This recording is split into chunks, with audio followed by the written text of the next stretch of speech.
Sagittarius, this is your November 2015. You are one of the most featured signs here in the zodiac. This would be Sagittarius sun sign or ascending sign. You are one of the leaders in this month, and it's a tricky month. So here's what's going on. For everybody, you have options of roles. You can be a hero, a stoic, provocateur. You may be all three, actually. There are big issues exploding. You might be the catalyst. So in your case, maybe they aren't all yours, but maybe they are issues. You're gearing up for some major leadership role here. So stay alert, be cool, toughen up, avoid self-sacrifice. At the same time, you are one of the leaders here. So here's our program. There are four main things that I want to talk about. November 1st through 3rd, Venus is conjunct Mars. November 9th through 13th is the new moon, very important new moon for setting things up. November 16th through 6th, Saturn is square to Neptune. That's kind of challenging. You're a leader, instigator here, and the full moon is, revelation for everybody. It might be for you about how much you need other people to help you. But let's start off with the good news first. Venus conjunct Mars is always great. Romance, arts, money, this heats up. So for you, it's in your career. So you might get some good feedback in terms of your life purpose, ambitions. You're achieving more goals. Your reputation is enhanced. Fabulous. Okay. This full moon is occurring in the area of the agricultural goddess, or rather this Venus-Mars conjunction in the agricultural goddess, and but it also affected by stars in the tail of Leo and beneath the cup, crater of the cup. So the stars in Virgo are congenial. They bring in negotiations and academic skills. These can all be used very nicely in your career to advance your life's purpose. And also you'll learn more about signaling followers and keeping your eye on the prize. This is all good for your life's purpose, ambitions, and goals. And also there may be some interest in the environment or in collections. You might bring in some more prosperous people. You might have an opportunity to do some sharing, and that's, good karma. So that's all great. Overall, it's a grand sense of romance, a lot of culture, potent experiences. These are all going to amplify your reputation, go for the glory, draw on what is pleasurable, beautiful, and good. Okay, then we have a big shift. New moon in your 12th house. So whoa, going from all this worldly stuff now into the spiritual, which kind of makes sense. You have a big success, then you got to throw back on yourself and think, what was all that about? So your dreams will tell you things. There'll be prophecy. You may have to deal with a nemesis because maybe someone's jealous of you. You had some success. Now you got to deal with people who are jealous or competitive. Well, as it turns out, this new moon is a very interesting part in the zodiac. You have the claws of Scorpio overlapping with the scales of Libra.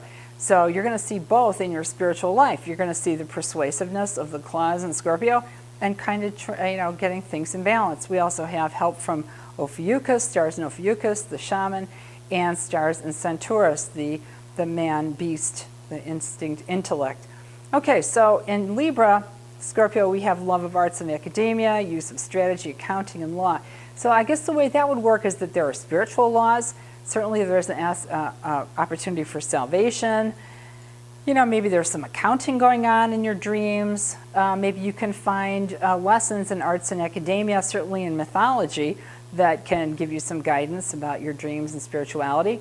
And the centaur will maybe help you chill out on some sensitive moods. If you can fall back on some of your instincts and maybe reach out to other like-minded spiritual people or people going through spiritual issues. And then also there's a lot to be said for just charging through, removing obstacles, visualizing these, forging your own path. Again, the power of visualization. Dealing with flavors or scents can enrich the spirit and can give you better dreams, definitely. So plans should include confidence builders and obstacle removers in your spirituality and your dreams. Also, coping with the nemesis is a great growth potential. This is a very strategic time frame.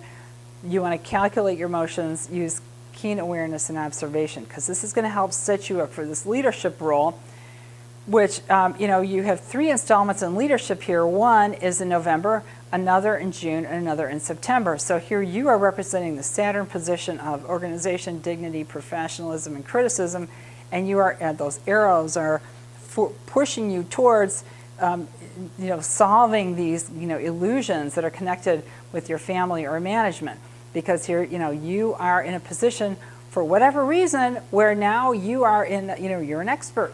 And then meanwhile, with your family, property management, And that could be managing business, or managing your personal life. It might have become very complicated. So now you gotta get it organized. You gotta scale it down. That's really important. So you can do it now. You can do it June and September. Do as much as you can now. Then there's less that you have to do later. See, because here in your first house, Saturn is bringing out these qualities of you, that you are kind of tough and strategy oriented, ambitious and successful, and yet you want this kind of paradisiacal life. And oftentimes Neptune in the 4th house suggests issues in the home regarding to problems with plumbing or mold or just toxins, or maybe there are some family members who are living some kind of illusion. So maybe they need to get involved with charity or adopt a noble cause. You want some paradise, but you also want health in your spiritual life.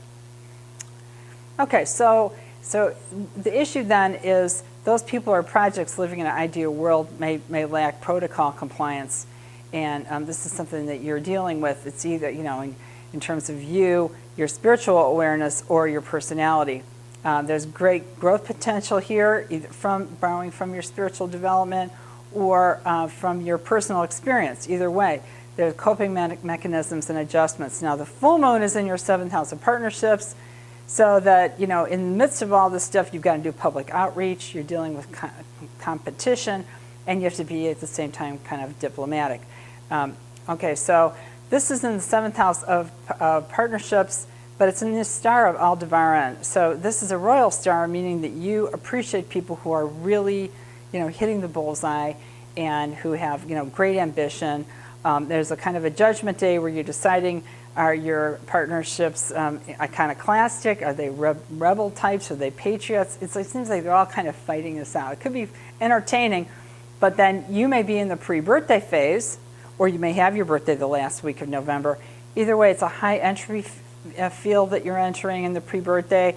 There's a kind of non-specific vulnerability, so you want to boost your immune system and regroup. Now, your birthday will energize you, and your performance mode goes on, but before the birthday, it's kind of freaky, so I don't know which you are.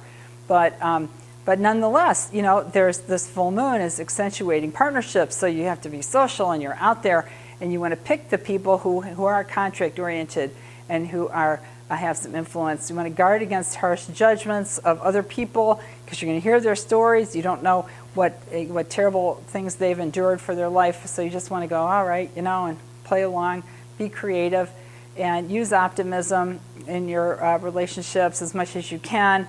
Be in a state of grace, don't complain. This is the most challenging time frame of 2015. It's going to bring important choices in terms of fight or flight. So what kinds of stuff in your home and what are you living with that's working for you, and what isn't working for you, or what isn't working for family members. You can help them purge. So stay out of bad neighborhoods or stay out of the crossfire. You don't want to get involved unless you have to with family disputes or with other people's problems. Save what you can, bring in experts if you need, maintain your own safety and integrity, then maybe you can get some experts if people in your family need help. So here's just to recap the month. The first half is good. The first half is a setup time. The second half is more troubleshooting and leadership for you. Very important that you take the lead. November leads into December, and it kind of spills off into some of the same issues. Essentially, though, December is a much, much better month. The revolution is ongoing. It's been going on since 2011, continues through April 2016, but it's kind of redundant. Everybody's used to the tech upgrades, by the sociological reforms, by the world stage. So my advice is be hip, friendly, tech savvy, enjoy the month, and check back with me later, and we'll have more information about December. But overall, it's a much better month than November. But you might have to continue in your leadership and setting a good example. So I hope November goes well for you. And thanks very much for watching. My name's Victoria Martin, and wishing you the best possible outcome.